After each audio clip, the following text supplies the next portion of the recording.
तो बच्चों, आज के इस वीडियो में हम लोग प्रकाश का परावर्तन के इम्पोर्टेंट ऑब्जेक्टिव को करने वाले हैं।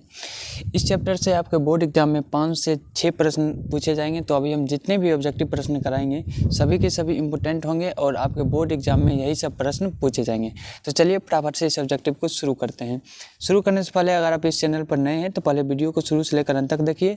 अगर वीडियो अच्छा लगता है तब चैनल को सब्सक्राइब करके बेल आइकन को दबा लीजिएगा। तो हमारा सबसे पहला प्रश्न है, किसी समतल दर्पण की फोकस दूरी का मान होता है। तो किसी समतल दर्पण की फोकस दूरी का मान अनंत होता है, इसलिए ऑप्शन नंबर सी इसका सही आंसर है। अगला प्रश्न है हमारा क्वेश्चन नंबर 2। हमारा क्वेश्चन नंबर 2 है, समतल दर्पण का आवर्धन होता है। काफ़ी इंपॉर्टेंट प्रश्न है, कई बार पूछे जा चुके हैं। तो समतल दर्पण का आवर्धन +1 होता है, इसलिए ऑप्शन नंबर ए इसका सही आंसर है। अगला प्रश्न है हमारा क्वेश्चन नंबर 3। हमारा जो क्वेश्चन नंबर 3 है ये भी आपके बोर्ड एग्जाम में बार बार पूछे जाते हैं। कौन सा पदार्थ लेंस बनाने के लिए प्रयुक्त नहीं किया जा सकता। तो इसका जो सही आंसर है वो है ऑप्शन नंबर सी, मिट्टी का प्रयोग लेंस बनाने के लिए नहीं किया जाता है, इसलिए option number C, option number D इसका सही आंसर है। अगला जो क्वेश्चन है हमारा वो है क्वेश्चन नंबर 4। ये भी प्रश्न बार बार पूछे जाते हैं आपके एग्जाम में। प्रकाश के परावर्तन के कितने नियम हैं। तो प्रकाश के परावर्तन के 2 नियम हैं, इसलिए ऑप्शन नंबर 2 इसका सही आंसर है। अगला प्रश्न है हमारा वो है क्वेश्चन नंबर 5। सरल सूक्ष्मदर्शी में किसका उपयोग होता है। तो सरल सूक्ष्मदर्शी में आप लोग याद रखिएगा उत्तल लेंस का प्रयोग होता है, ऑप्शन नंबर डी इसका सही आंसर है। अगला प्रश्न है हमारा वो है क्वेश्चन नंबर 6। ये भी काफ़ी इंपॉर्टेंट प्रश्न है, बार बार पूछे जाते हैं। किसी माध्यम के अपवर्तनांक का मान होता है। तो अपवर्तनांक sin I/sin R होता है, इसलिए ऑप्शन नंबर ए इसका सही आंसर है। MVVI ऑब्जेक्टिव प्रश्न ये सभी हैं। अगले प्रश्न की ओर चलते हैं, वो है हमारा क्वेश्चन नंबर 7। गोलीय दर्पण में फोकस एवं वक्रता त्रिज्या के संबंध हैं। तो आप सभी लोग जानते हैं होता है F बराबर R/2। F बराबर होता है R/2।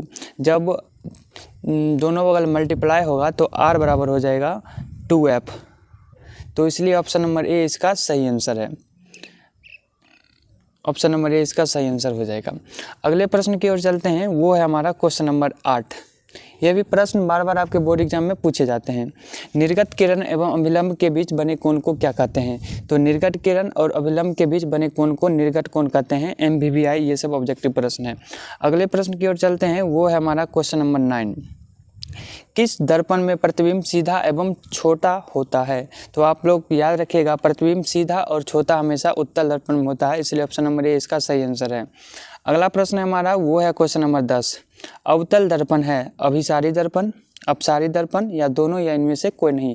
तो अवतल दर्पण को अभिसारी दर्पण कहते हैं, इसलिए ऑप्शन नंबर ए इसका सही आंसर है।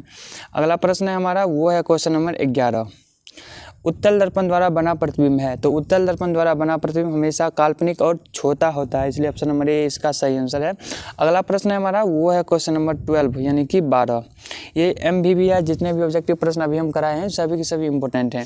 किस दर्पण द्वारा किसी वस्तु का वास्तविक प्रतिबिंब किया जा सकता है। जब आपके एग्जाम में वास्तविक प्रतिबिंब पूछे तो अवतल दर्पण में हमेशा वास्तविक प्रतिबिंब बनता है, ऑप्शन नंबर बी इसका सही आंसर है। अगला प्रश्न है हमारा वो है क्वेश्चन नंबर 13। किस में बड़ा और वास्तविक प्रतिबिंब बनता है। वास्तविक बोले तो अवतल, बड़ा बोले तो अवतल, तो इसीलिए ऑप्शन नंबर ए इसका सही आंसर है। वास्तविक और बड़ा हमेशा अवतल दर्पण में बनेगा और काल्पनिक और छोटा हमेशा अवतल दर्पण में बनेगा। बार बार आपके बोर्ड एग्जाम में पूछे जाते हैं। अगला प्रश्न है हमारा वो है क्वेश्चन नंबर 14। समतल दर्पण द्वारा बना प्रतिबिंब होता है। तो समतल दर्पण द्वारा बना प्रतिबिंब हमेशा काल्पनिक होता है, इसलिए ऑप्शन नंबर बी इसका सही आंसर है। अगला प्रश्न है हमारा क्वेश्चन नंबर 15। जिन जिन प्रश्नों का आप जवाब जान रहे हैं तो ठीक है, जिन जिन प्रश्नों का आप जवाब नहीं जान रहे हैं तो सभी प्रश्नों को आप नोट करके याद कर लीजिए। किसी वस्तु का आवर्धित प्रतिबिंब बनता है। आवर्धित बोले तो होता है बड़ा प्रतिबिंब हमेशा अवतल दर्पण में बनता है, इसलिए ऑप्शन नंबर ए इसका सही आंसर है। अगला प्रश्न है हमारा वो है क्वेश्चन नंबर 16 यानी कि 16। काल्पनिक प्रतिबिंब हमेशा होते हैं। काल्पनिक प्रतिबिंब हमेशा सीधा होते हैं, इसलिए ऑप्शन नंबर ए इसका सही आंसर है। अगला प्रश्न है हमारा वो है क्वेश्चन नंबर 17। किस दर्पण में हमेशा आभासी और छोटा प्रतिबिंब बनता है। छोटा प्रतिबिंब हमेशा उत्तल दर्पण में बनता है, इसलिए ऑप्शन नंबर बी इसका सही आंसर है। क्वेश्चन नंबर 18 की ओर चलते हैं। अब हजामत बनाने के लिए प्रयोग किया जाता है, लाखों बार पूछे जा चुके हैं ये प्रश्न आपके बोर्ड एग्जाम में। हजामत बनाने के लिए हमेशा अवतल दर्पण का प्रयोग करते हैं। ऑप्शन नंबर बी इसका सही आंसर है। अगला प्रश्न है हमारा, वो है क्वेश्चन नंबर 19। इस क्वेश्चन में बहुत सारे बच्चों को कन्फ्यूजन रहता है। सर्च लाइट का परावर्तक सतह होता है, तो आप लोग याद रखिएगा, सर्च लाइट का परावर्तक सतह हमेशा अवतल दर्पण होता है, इसलिए ऑप्शन नंबर बी इसका सही आंसर है। अगला प्रश्न है क्वेश्चन नंबर 20 और ये लास्ट क्वेश्चन होगा आज का। मोटर गाड़ी चालक के सामने लगा रहता है, तो मोटर गाड़ी के चालक के सामने हमेशा उत्तल दर्पण लगा रहता है, इसलिए ऑप्शन नंबर बी इसका सही आंसर है।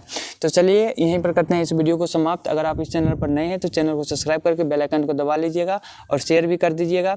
हम अपने टेलीग्राम का लिंक अपने डिस्क्रिप्शन बॉक्स में दे देंगे, आप वहां से इस वीडियो का PDF डाउनलोड कर सकते हैं। मिलते हैं अगले वीडियो में, तब तक के लिए see you, take care, bye bye. Subscribe तो जरूर कर लीजिएगा आप लोग।